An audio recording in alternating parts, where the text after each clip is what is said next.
Hello my dear YouTube friends and welcome again to my channel. Today I'm gonna be showing you how to change the clock spring on this Range Rover Evoque 2015.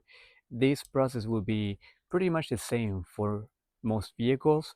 They all have this clock spring that connect the steering controls to the control module of the car, and it will let you use your steering buttons, and it will also connect the airbag to the computer of the car.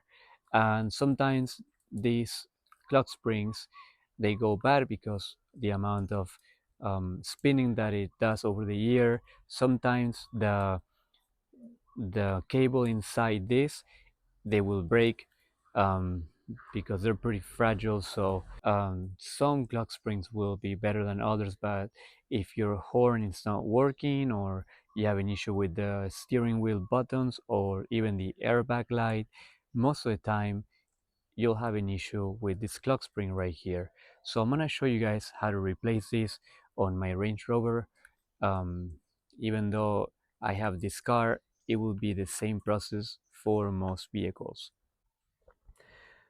So one of the first things you guys want to do is to disconnect your battery. We don't want any issues with the electronics, and we certainly don't want the airbag to go off. You'll just have to find where your battery is. Usually it's gonna be inside the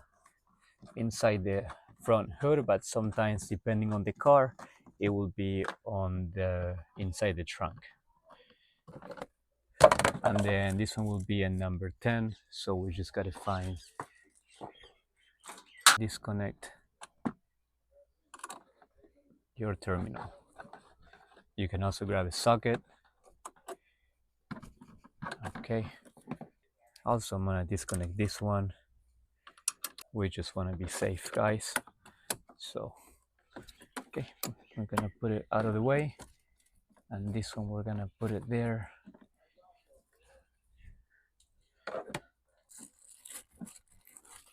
just like that. Okay,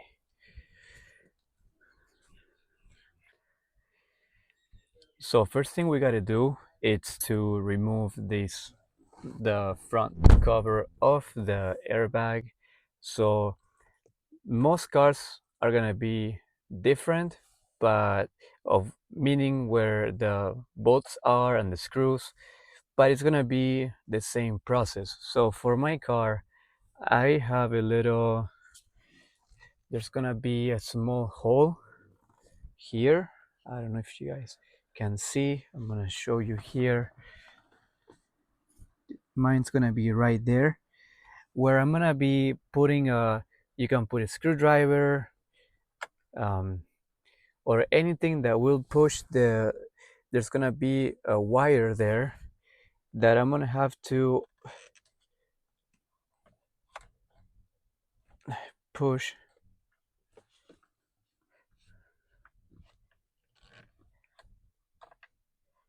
Sometimes it's easier if it's on the top. You guys can stick maybe a screwdriver there. Let's see. Okay, you have to push this down and then it will come off right away. Disconnect all these cables, for the airbags and the buttons. So we'll just disconnect them like that. There's another one here, just like that. Okay guys, for this one you do have to remove these two right here. It's gonna be, it's not hard. You just have to grab your small screwdriver and push this up. Okay, and then you remove these guys. Okay,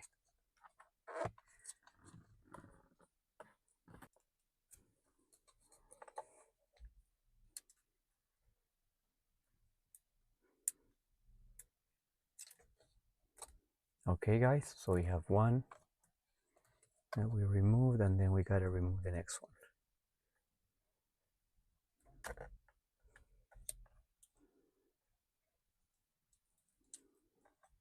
Okay guys, so now with this out of the way, make sure to remove these ones as well, right, like that.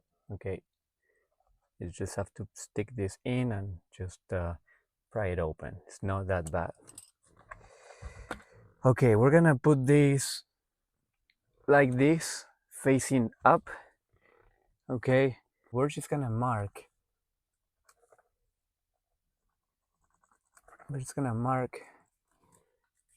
the, let's see, let me show you guys. Okay,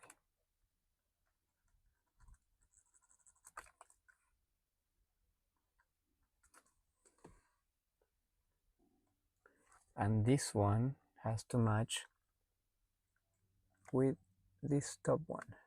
Okay guys, now we're gonna have to use a T50, which I got it right here with me. Okay, so it's gonna be T50, and this could be different on your car, so just see which one you need and just use the corresponding socket. And I'm gonna torque it with both hands. I'm gonna have to loosen it up, so I'm gonna stop recording now and to break it open. Okay guys, so that wasn't too bad. It wasn't really okay. And we have our wheel right there. Just remove your screwdriver. And okay guys, so I got my, it was a T20 at the end. It was not T25, it's T20.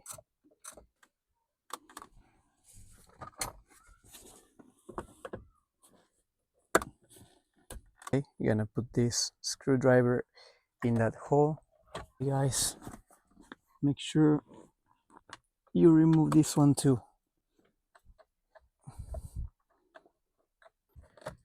Okay guys, so once you have this out of the way, you can open it up like that. Now you guys should be able to have full access. This one, just remove this one.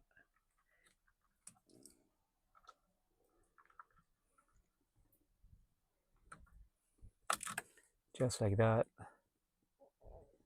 Okay. And then you guys want to remove these ones.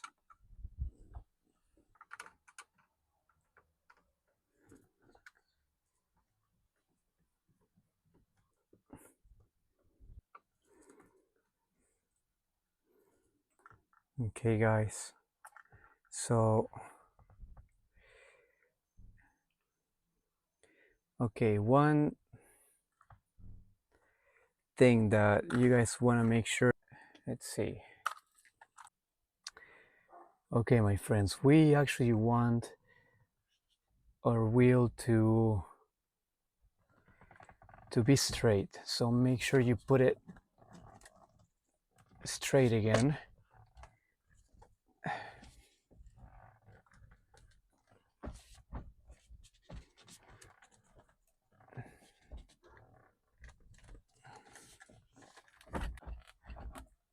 Okay, so now we remove the wheel.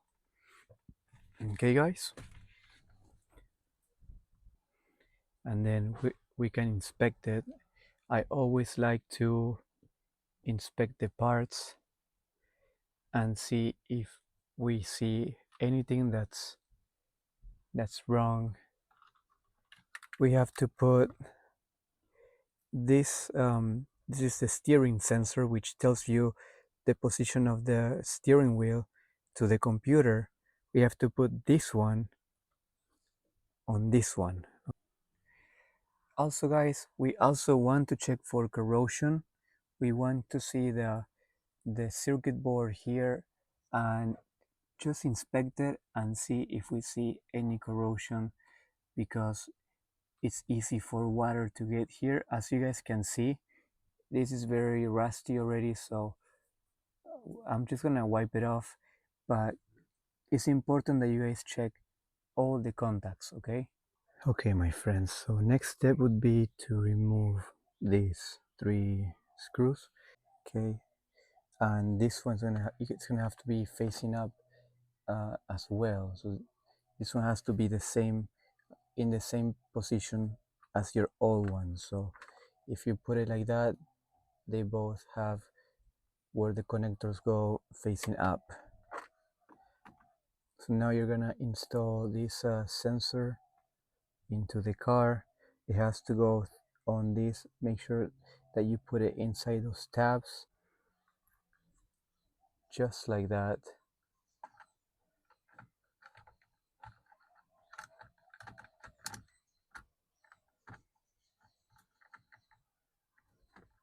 And this one, don't remove it yet because this will keep it from spinning.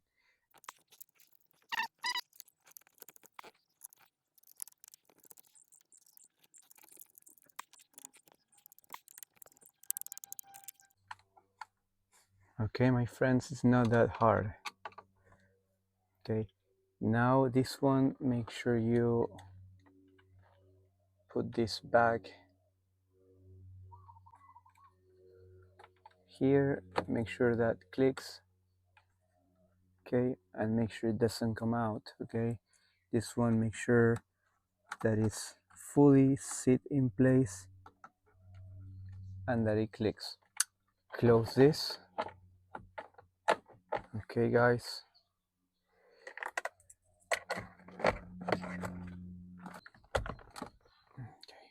And we're gonna put these cables through this hole, just like that, just like that, okay. And you will slide it in through those guides, okay. Let's remove this pin and then we'll put the wheel right away, okay. So we make sure it doesn't go anywhere, it doesn't move around. So just gonna do it really quick now. Okay guys, so I just broke it off like that, and now I'm gonna push this in just like that, okay. Okay, my friends, if your steering column might be different. This one has this hexagon, it's cone shape, so this pretty much will slide in into this cone shape hexagon nut, and then you put your bolt, which we will in a minute. We're gonna torque it, but for now I want to show you guys that on this car it doesn't go all the way, okay. You can see that there's a little space there, and this space, if I pull the wheel out, you can see how it's there's an end there that this will go no more, which it's fine for this one because we're gonna torque it down. But if you have the one where you just it's like ridges, spikes like that, you have to make sure that one you mark it down so you can put it on the right thread. And I'm gonna hook up my battery and turn on and see if this works. So I'm gonna put my battery back now. All right, my friends, I just turned it on and I'm trying the buttons here to see if they do anything. And oh wait, yes, nice, it fixed it, guys. This clock spring fixed my buttons issue, so I'm very happy. I'm really happy, guys. Yeah, I have the airbag light because I don't have the airbag connected, but I fixed this issue that I've been having for so long and it's working now. I don't have any that annoying triangle there anymore. Loctite here. Okay, my friends, so we're gonna put just a bit. like that, and then we're gonna put it back in the steering column.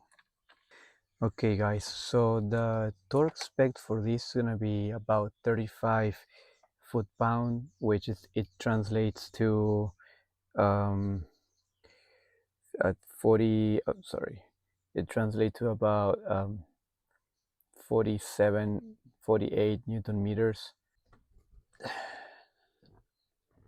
Let me just do it with both hands. All right, guys. Now that you got it torqued down, you will put this in the same place like that. Okay, my friends, so I got the car on right now, and make sure you don't forget to put these screws again. Don't over tighten them because they're just plastic and they can strip the plastic, so don't forget those. And here we have our controls working. I'm gonna scan this and see if I have any electrical codes um, left. Maybe I had a couple, but I think hopefully this fixes those codes. So let me scan this, run my auto scanner, and see if something shows up. Okay, my friends, I'm gonna scan the car again and see what codes are left. Previous to this, I did a quick erase, so it erased a lot of the codes that might have turned on when I unplugged stuff, um, and then I plug back in. And sometimes when you do that, the codes will not turn off by itself, so you have to do a quick erase after you work on stuff and then see which ones are left. Okay, guys, so we only have three codes, which is really good compared to how it used to look like. Um, let's see, these ones are gonna be for the USB port and the microphone, which um, I'm not gonna worry about that. Yeah, USB port and microphone output, which I'm not gonna worry about that one, guys. That's not one of the main things for the car. We have this one. This one will be the mist sensor, which I already checked, and everything looks fine. But it's probably that sensor that it's inside that compartment. It might be broken, which I'm not gonna worry about that sensor. Um, and then this one will be, let's see what that one is. Okay, so this one is intermittent. Maybe it's from unplugging. This could be from the mist sensor, the windshield mist sensor that um, it's making the system glitch a little bit.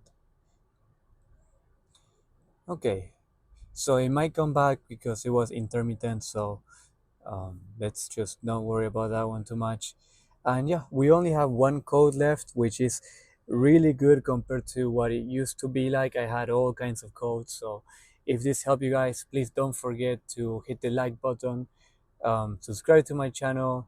If you have any question, comment, and I will answer every question or every comment that you guys do. And this will help the community as well. So again, thank you guys for watching, and I'm gonna leave all the link on the description so you can get this scanner if you want. You can get some tools that I use, and yep, I hope to see you guys in the next video.